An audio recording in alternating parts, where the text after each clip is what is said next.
عزیز طلباء و طالبات، السلام علیکم۔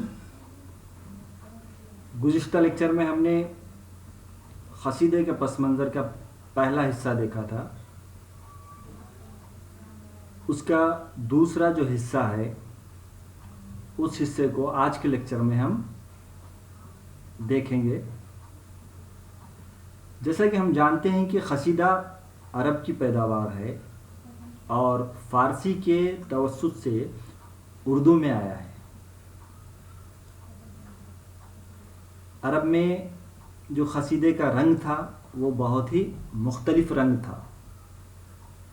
عرب کی جو شاعری تھی اس میں سیرت کی جھلکیں دیکھنے کو ملتی تھی، خاص طور پہ اس شخصیت کی شجاعت، سخاوت، مہمان نوازی اور الفت و محبت کو نہایت ہی سادہ اور دلکش و مؤثر انداز میں پیش کیا جاتا تھا۔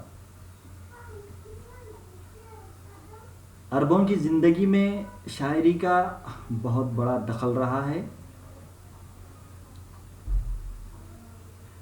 ہر سال مخصوص دنوں میں شہر عکاظ میں ایک بہت بڑا میلہ لگتا تھا۔ عرب کے مختلف قبائل وہاں اکٹھا ہوتے تھے اور ہر قبیلے کا شاعر وہاں اپنا کلام سناتا تھا۔ اور خاص بات اس میں یہ ہوتی تھی کہ جو بہترین قصیدہ وہ ہوتا تھا اس کو چن کر قصیدے کو کعبے کی دیواروں پر آویزاں کیا جاتا تھا، کیونکہ جس شاعر کا قصیدہ سب سے اچھا ہوتا تھا اس قصیدے کو کعبے کی دیوار پر لکھا جاتا تھا یا چپکایا جاتا تھا۔ ایسے ہی 7 قصیدے سبع مولخات کے نام سے موسوم ہیں۔ عربی میں 7 قصیدے ایسے ہیں جو کعبے کی دیوار پر آویزاں کیے گئے تھے، جن کا نام ہے سبع مولخات۔ آج بھی ان قصیدوں کو بہت ہی اہمیت کی نگاہ سے دیکھا جاتا ہے۔ ان قصیدوں میں ذاتی احساسات، جذبات، روزمرہ واقعات، قومی و ملکی حالات، مناظر فطرت اور عشق کی واردات کو بہت ہی اچھے ڈھنگ سے پیش کیا گیا ہے۔ قصیدے میں مدح و ذم جو 2 جز ہوتے ہیں، یعنی کہ تعریف بیان کرنا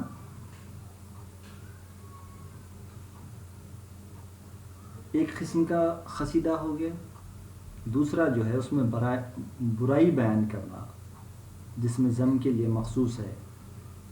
ایسے مضامین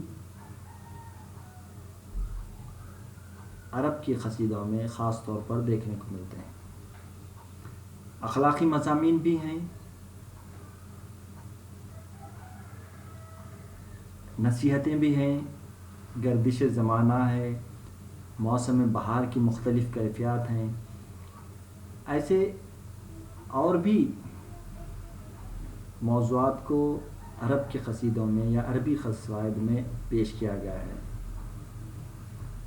قصیدے کی جو شروعات ہوتی تھی اس میں محبوب کے حسن کی تعریف بیان کی جاتی تھی۔ شاعری کا جو انداز ہوتا تھا وہ نہایت ہی لطیف و دلکش ہوتا تھا، اور اس میں فطری انداز میں تشبیہات کے ساتھ محبوب کے حسن کی تعریف کی جاتی تھی۔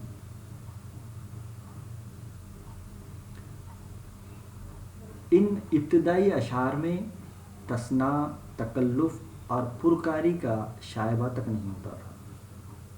یہ عربی قصائد کی خوبی ہوتی تھی۔ اگر کسی شخص کی تعریف و توصیف بھی ہوتی ہے تو اس میں سچائی اور حقیقت کو نظر انداز نہیں کیا جاتا تھا۔ جس طرح سے مبالغہ آرائی سے کام لینے کی جو روایت اردو قصائد میں ہم کو دیکھنے کو ملتی ہے، وہ روایت عربی قصائد میں ہم کو دیکھنے کو نہیں ملتی ہے۔ عربی قصائد میں سچائی اور حقیقت کو بالکل بھی نظر انداز نہیں کیا جاتا تھا، یہ ان کی خاص خوبی تھی۔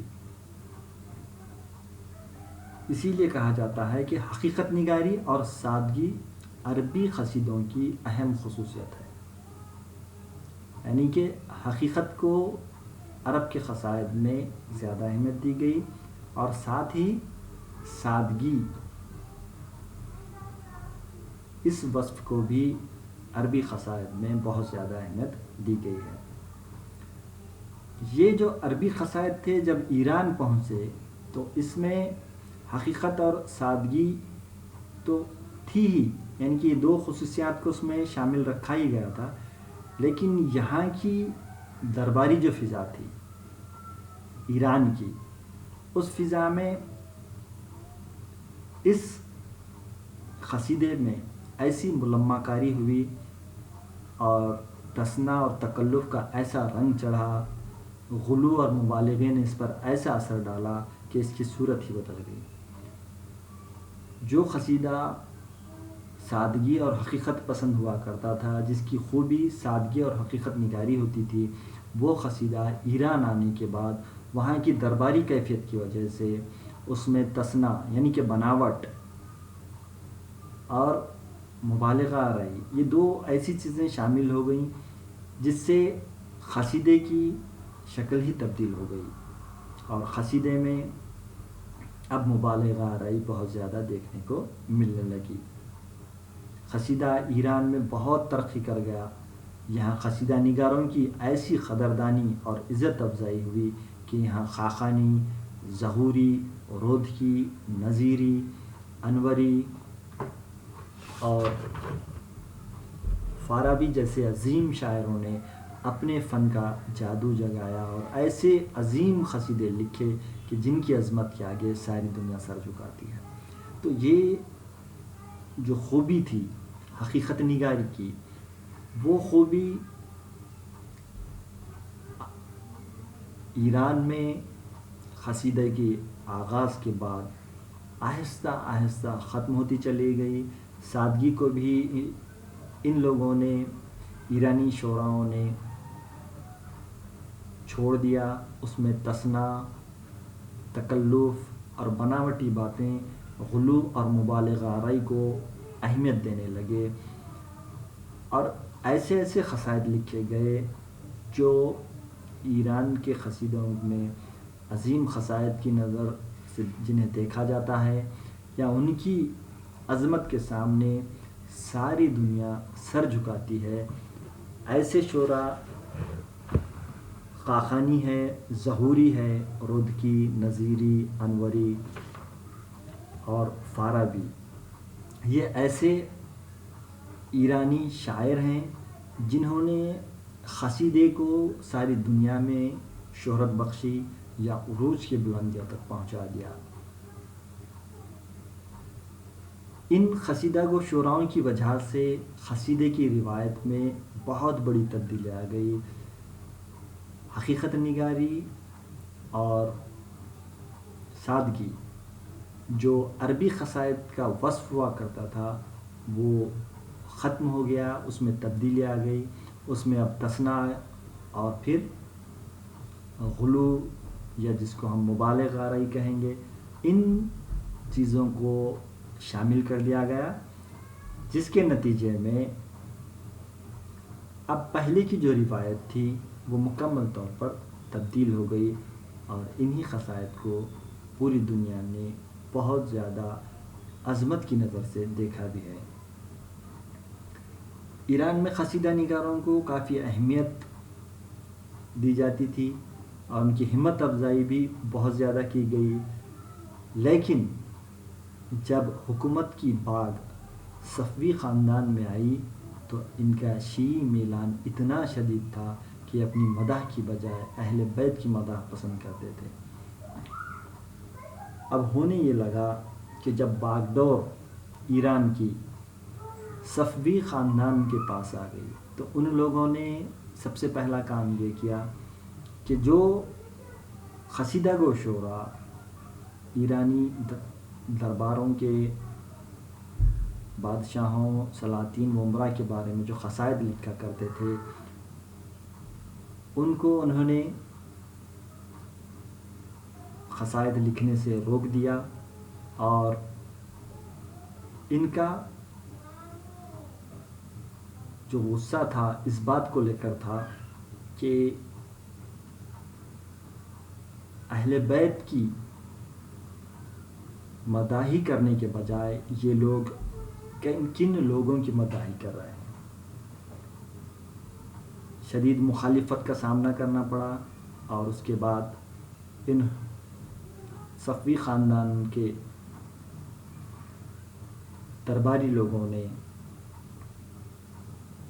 اہل بیت کی مدح سرائی ان قصائد میں کرنے کے لیے قصیدہ گو شعراؤں پر دباؤ ڈالا۔ پھر ہوا یہ کہ یہاں سے قصیدے کا زوال ہونا شروع ہو گیا۔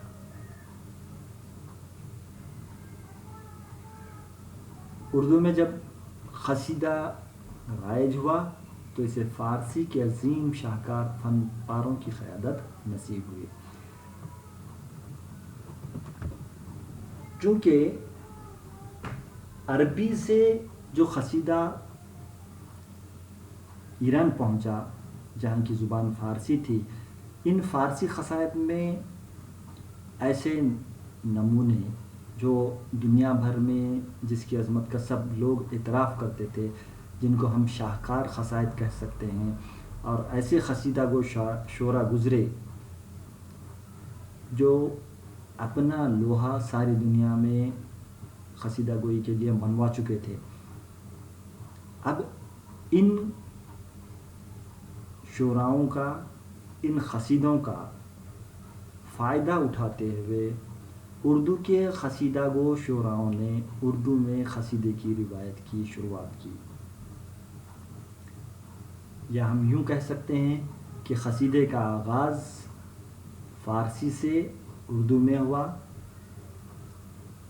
جب اردو میں قصیدے کا آغاز ہوا تو اس وقت ہم دیکھتے ہیں کہ اردو قصیدہ گو شعرا کے سامنے دنیا کے مشہور قصائد یا دنیا کے مشہور قصیدہ گو شعرا نمونے کے طور پر موجود تھے، جس سے یہ لوگ فائدہ اٹھا سکتے تھے، اور یہی ہوا۔ اردو کے قصیدہ گو شعراؤں نے ان فارسی قصیدہ گو شعراؤں سے، ان فارسی قصائد سے فائدہ اٹھایا اور قصیدے کی بنیاد اردو زبان میں رکھی۔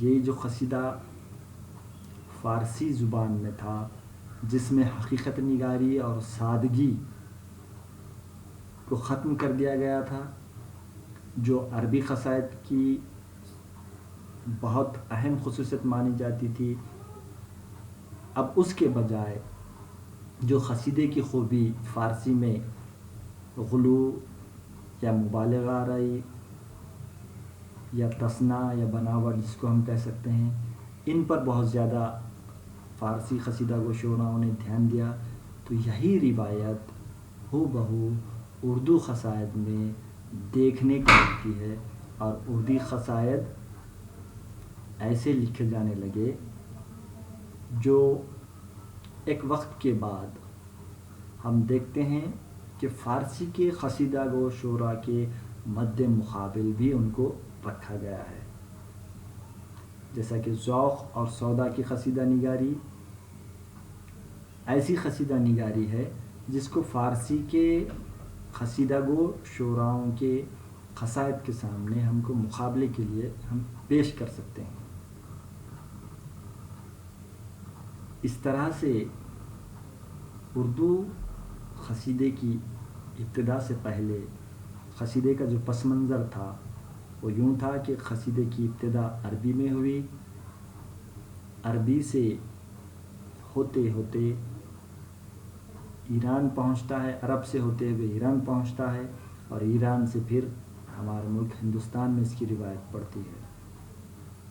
تو سب سے پہلے عربی میں قصیدے کی ابتدا ہوتی ہے، جس میں مختلف موضوعات پر، مختلف عنوانات پر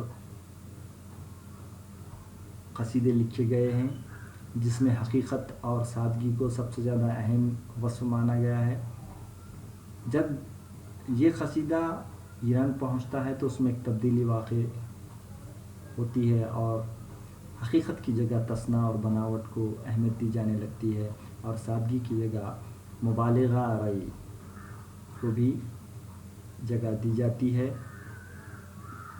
اور ساری دنیا میں ان قصائد کو بہت زیادہ اہمیت کی نظر سے دیکھا جاتا ہے۔ اور کئی ایرانی شعراء ایسے ہیں یا فارسی شعراء ایسے ہیں جنہیں عالمگیر شہرت نصیب ہوئی۔ پھر اسی سے متاثر ہو کر اردو میں بھی قصیدے کی روایت شروع ہوئی، اور اردو کے قصیدہ گو شعراؤں نے بھی فارسی قصیدہ گوئی کی روایت کو ہو بہو اپنایا، اور اسی روایت کو آگے بڑھایا، یا اس کی جو اجزائے ترکیبی تھی فارسی قصائد میں، اسی اجزائے ترکیبی کو اردو قصائد میں بھی بحسن خوبی استعمال کیا گیا ہے۔ ہم اگلے لیکچر میں دیکھیں گے کہ اردو میں قصیدے کی ابتدا ہندوستان کے کس علاقے سے ہوئی، پھر اس کو کن کن منازل سے گزرنا پڑا، اور اس کے بعد پھر عروج کی بلندیوں تک کس طرح سے اردو قصیدہ پہنچا ہے۔ شکریہ۔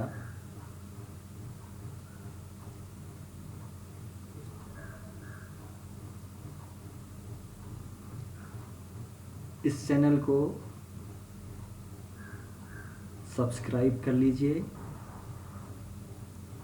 اور بیل آئیکن کو بھی دبائیے تاکہ آپ کو نوٹیفیکیشن مل سکے۔ یہ آپ کے لیے فائدہ مند ثابت ہوگا۔